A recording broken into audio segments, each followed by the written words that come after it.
প্রতিষ্ঠা বার্ষিকীর দিনটিকে উদযাপন করছে একাত্তর টিভি পরিবার। দিনটিতে ঘিরে নেওয়া হয়েছে নানা আয়োজন। বিস্তারিত জানাতে আমাদের সঙ্গে যুক্ত হচ্ছেন সহকর্মী ফারজানা আক্তার। ফারজানা, আপনাকে জন্মদিনের শুভেচ্ছা জানাচ্ছি একাত্তর টেলিভিশনের পক্ষ থেকে। এই মুহূর্তে একাত্তর টেলিভিশনের যে স্টুডিওতে আপনি আছেন সেখানে কি কি আনুষ্ঠানিকতা চলছে জানাবেন, তাছাড়া অতিথি যারা আসছেন তারা কি বলছেন জানতে চাই। আপনাকে জন্মদিনের শুভেচ্ছা। এবং একাত্তর টেলিভিশন কিন্তু আজ 14 পেরিয়ে 15তে পা রাখলো এবং একাত্তর কিন্তু মানুষের কথা বলে। একাত্তর গণমাধ্যম হিসেবে কিন্তু আমরা যারা রয়েছি একাত্তর টেলিভিশনে আমরা কিন্তু মানুষের জন্য কাজ করে যাচ্ছি। আমরা গণমানুষের কথা বলছি, গণমাধ্যম যেভাবে কাজ করে যাচ্ছে। মৌটুসী, আমাদের এখানে সকাল থেকে নানা আয়োজন চলছে। এখানে আছেন আমাদের CEO and head of news Shafiq Ahmed. আমি তার কাছে হস্তান্তর করতে চাই, তিনি বাকিটুকু বলছেন। ধন্যবাদ আপনাকে। আপনি মাঠের সাংবাদিকতা থেকে শুরু করে সংবাদ পড়ার কাজটিও আপনি একাত্তর টেলিভিশনে করছেন এবং আপনার এই উপস্থাপনা নিশ্চয়ই দর্শকরা খুব ভালোভাবে গ্রহণ করছে বলে আমাদের কাছে বিভিন্নভাবে আমরা কথা পাচ্ছি, রেসপন্স পাচ্ছি, প্রতিক্রিয়া পাচ্ছি। ধন্যবাদ দর্শক।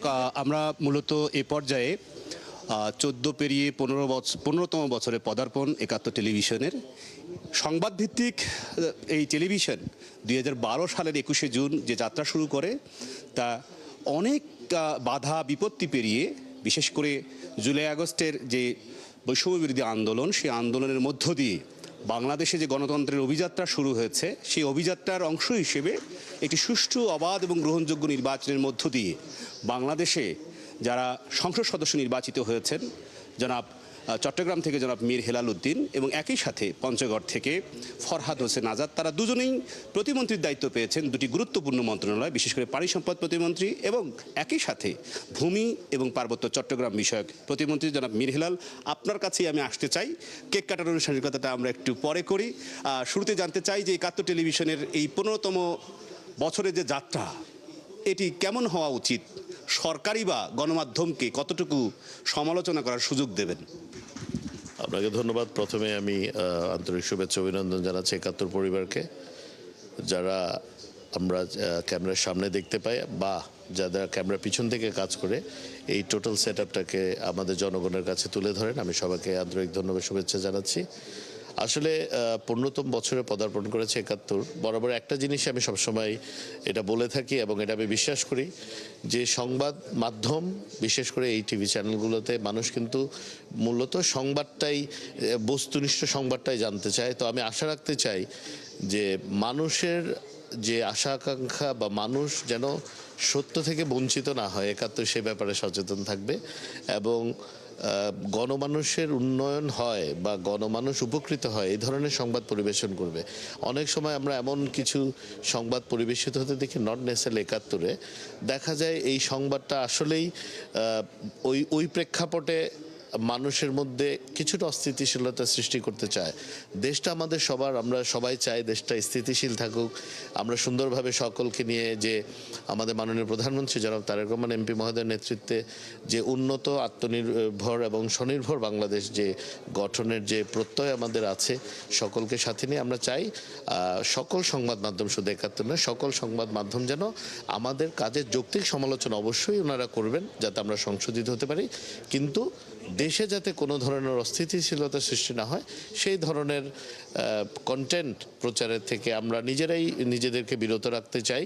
কারণ আমরা সকলেই চাই বাংলাদেশে শান্তি বজায় থাকুক এবং আমরা দেশটাকে সমৃদ্ধির পথে নিয়ে যেতে পারি। সকলকে আবারও ধন্যবাদ জানাচ্ছি। আপনার অনেক ব্যস্ত সময়ের মধ্যেও আপনি একটু পরে সংসদ অধিবেশন শুরু হবে, সেখানে আপনি অংশ নেবেন এবং সংসদে অংশ নেবেন নির্বাচিত এমপি পঞ্চায়েত থেকে এবং পানি সম্পদ মন্ত্রণালয়ের প্রতিমন্ত্রী মাননীয় প্রতিমন্ত্রী জনাব ফরহাদ হোসেন আজাদ। আপনার কাছে জানতে চাই যে আপনি সারাক্ষণই আমরা দেখছি যে দেশের বিভিন্ন প্রান্তে খাল খনন থেকে শুরু করে বিভিন্ন এলাকায় যাচ্ছেন পানির জন্য।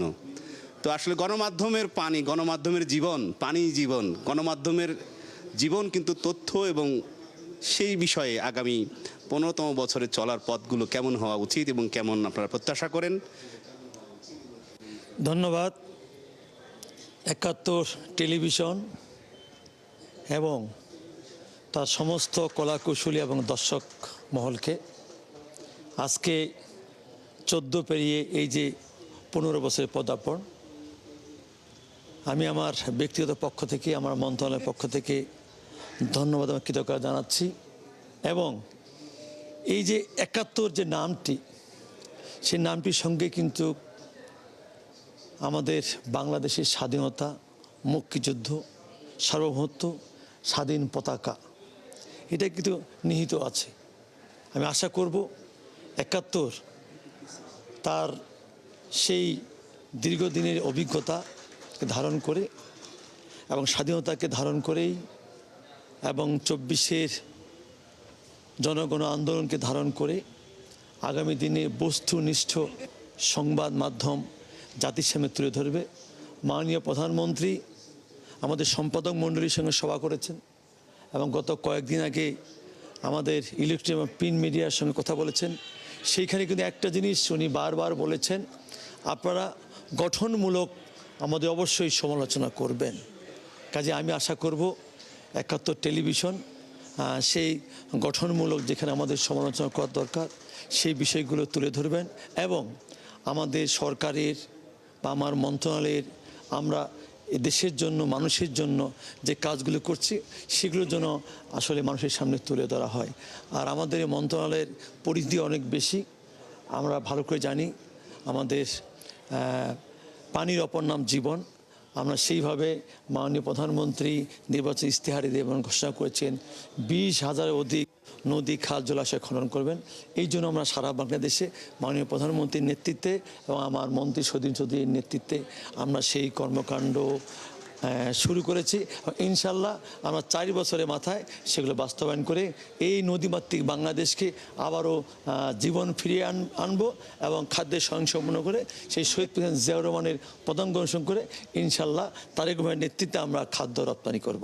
ধন্যবাদ ৭১ টেলিভিশনকে এবং আবারও তাদের এই ১৫ বছর পদার্পণকে আমি শুভেচ্ছা অভিনন্দন জানাচ্ছি। ধন্যবাদ সবাইকে। আপনার ব্যস্ত সময়ের মধ্যে সময় দিয়েছেন, কিন্তু আমরা জানি যে গণ অধিকার পরিষদ থেকে যিনি দীর্ঘদিন রাজপথে সংগ্রাম করে বিএনপির ধানের শীষের প্রতীক নিয়ে নির্বাচন করেছিলেন এবং সেই নির্বাচনে জয় পরাজয় তো থাকেই, তো জয় পরাজয়ের একটি ব্যাপার হলেও তিনি রাজনীতিতেই আছেন এবং মানুষের যে অধিকারের আন্দোলন সেই আন্দোলনেই আছেন। তো গণতান্ত্রিক আন্দোলন করেছেন গণতন্ত্র প্রতিষ্ঠার জন্য, গণমাধ্যমের ভূমিকা অতীতেও দেখেছেন, এখন কেমন দেখছেন, কেমন হওয়া উচিত? সংক্ষেপে। দুজন মাননীয় মন্ত্রী মহোদয় কথা বলেছেন। আমি আজকের দিনে ৭১ টেলিভিশনের সকল সাংবাদিক এবং এই টেলিভিশনের সামনে এবং পিছনে যারা রয়েছেন সমস্ত কলাকৌশলী সবাইকে জানাই শুভেচ্ছা। ৭১ মানে আমাদের অস্তিত্ব, আমাদের আস্থার জায়গা।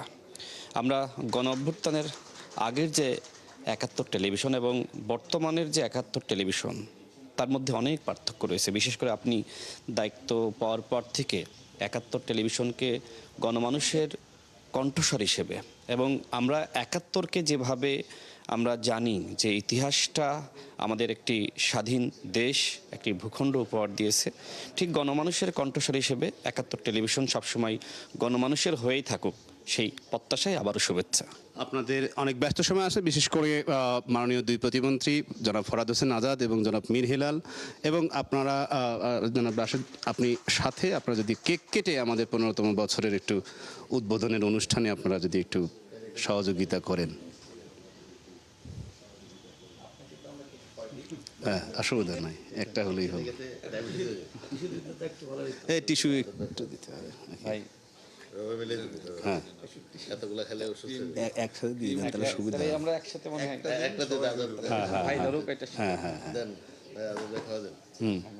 আপনার হাতটা দিলেই হবে। ধন্যবাদ। মূলত আমরা এই পর্যায়ে একটি বিরতি নিচ্ছি। দর্শক, আমরা আবারও ফিরে যাচ্ছি আমাদের নিয়মিত সংবাদে। বিশেষ করে ধন্যবাদ এখন পর্যন্ত সরকারের বিভিন্ন পর্যায়ের মন্ত্রী, সংসদ সদস্য, এমনকি কেন্দ্রীয় নেতারা যারা এসেছিলেন তাদের প্রতি কৃতজ্ঞতা জানিয়ে, বিশেষ করে সর্বশেষ আমাদের পানি সম্পদ প্রতিমন্ত্রী ফরহাদ হোসেন আজাদ এবং ভূমি প্রতিমন্ত্রী জনাব মীর হেলাল উদ্দিন তিনি এসেছিলেন আমাদের শুভেচ্ছা জানাতে। তারা যে পরামর্শ দিয়েছেন সেই পরামর্শকে আমরা পাথেয় হিসেবে নিয়ে আগামীর পথ চলা ৭১ অঙ্গীকারবদ্ধ যে সঠিক তথ্য তুলে ধরতে ৭১-এর চোখ রাখুন। ৭১-ই আপনাদেরকে সঠিক তথ্য সরবরাহ করবে।